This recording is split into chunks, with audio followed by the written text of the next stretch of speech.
Le président de la République, chef de l'État, chef suprême des armées, son Excellence Denis Sassou Nguesso, a formulé des orientations claires pour la force publique en 2024 lors du réveillon d'armes du 31 décembre 2023. Discipline, recrutement rigoureux et reprise en main des unités sont au cœur de la nouvelle année. À l'occasion du réveillon d'armes 2023, les troupes d'honneur de la garnison de Brazzaville sont bien rangées et sous les chapiteaux, le haut commandement de la force publique, les officiers supérieurs, officiers, sous-officiers et hommes de rang sont bien installés. Le chef d'état-major général des forces armées congolaises, le général de division Guy Blanchard Okoye arrive et passe les troupes en revue. À 16h15, le président de la République, Denis Sassou Nguesso, chef suprême des armées et madame, sont reçus par le chef d'état-major général des forces armées congolaises. Le réveillon d'armes, faut-il le souligner, est un rendez-vous annuel qui rassemble les composantes de la force publique autour du président de la République, chef suprême des armées. Il vise principalement à faire la présentation du bilan des activités majeures exécutées par la force publique tout au long de l'année. Des jeunes, mus par le même enthousiasme, ont caressé l'ambition d'exercer le plus beau des métiers, celui des armes, au sein de la force publique, au service de la nation. Ils ont intériorisé le principe du volontariat, qui est le caractère particulier d'un recrutement dans ce métier spécifique de militaire. Mais en zone militaire de défense numéro 9 à Brazzaville, cette ambition ne s'est pas concrétisée pour quelques-uns d'entre eux qui ont hélas trouvé la mort.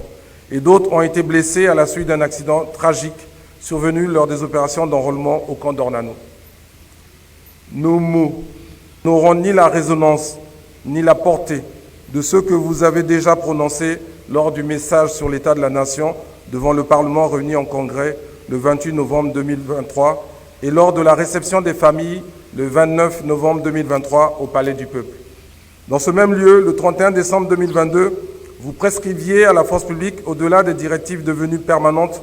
de porter une attention particulière sur le renforcement du processus d'implantation des unités au niveau des nouvelles casernes, avec à terme la présence des militaires et de leurs familles sur le site. Sur la lutte continue en vue de l'éradication du grand banditisme dans les villes. Outre ces deux principales directives, vous aviez aussi instruit sur la reprise en main de la formation des hommes à tous les niveaux dans le domaine de la discipline.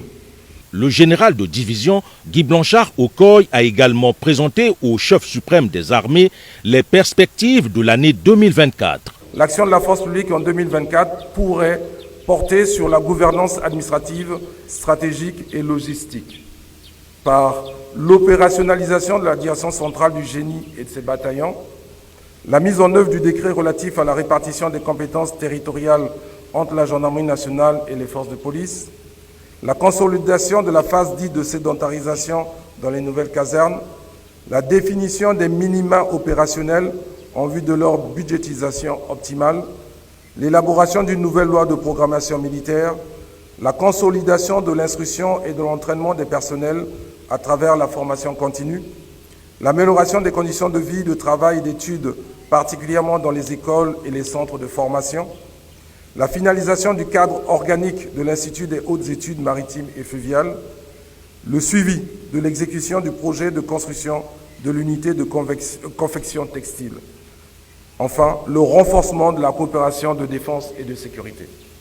Moment chaleureux de cohésion, le réveillon d'armes 2023 a été l'occasion toute indiquée pour le chef d'état-major général des forces armées congolaises d'échanger les vœux avec le président de la République.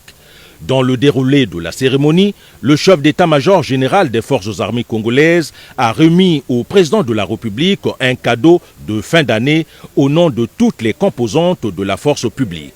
Il s'agit d'un tableau de l'artiste peintre Marcel Gauthier qui représente l'image d'un homme à plusieurs facettes.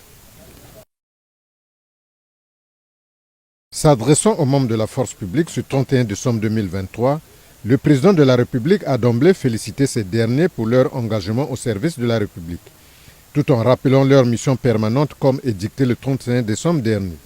notamment l'occupation des casernes militaires de Ndo et la lutte contre la délinquance dans les grandes villes du pays. Une mission qui demeure entière et la force publique devrait continuer à être vigilante pour l'identification des jeunes délinquants qui devaient être rééduqués dans les centres d'Aubéville, dont la Bouenza et Bokania dans la cuvette, a souligné le chef de l'État. Pour cette nouvelle année 2024, Denis Sassou Nguesso a martelé sur une seule orientation à l'endroit des membres de la force publique, celle de la discipline qu'il considère comme la force principale des armées. Car le non-respect des directives données par la hiérarchie a mis en évidence les défaillances ayant conduit au drame du stade d'Ornano, a-t-il souligné. Le commandant suprême des forces armées congolaises a aussi relevé quelques comportements déviants de la force publique dans le cadre de l'accomplissement des missions de contrôle sur les routes, les rues et avenues des agglomérations du Congo, des actes qui émoussent la relation armée-nation. Pour le président de la République, le recrutement dans les rangs de la force publique devrait se faire dans l'extrême rigueur en s'éloignant des passes droits. Denis Sassou Nguesso de déclarer que le gouvernement va s'appuyer sur le recrutement rigoureux des jeunes volontaires qui devront intégrer les rangs de l'armée, de la police et de la gendarmerie, tout en organisant la formation dans le respect des fondamentaux dans les centres d'instruction. Enfin, pour le commandant suprême des forces armées congolaises, l'année 2024 sera une année de la reprise en main de l'ensemble des unités de la force publique, tout en saluant le soutien des pays amis du Congo dans le cadre du renforcement des capacités opérationnelles des membres de la force publique congolaise.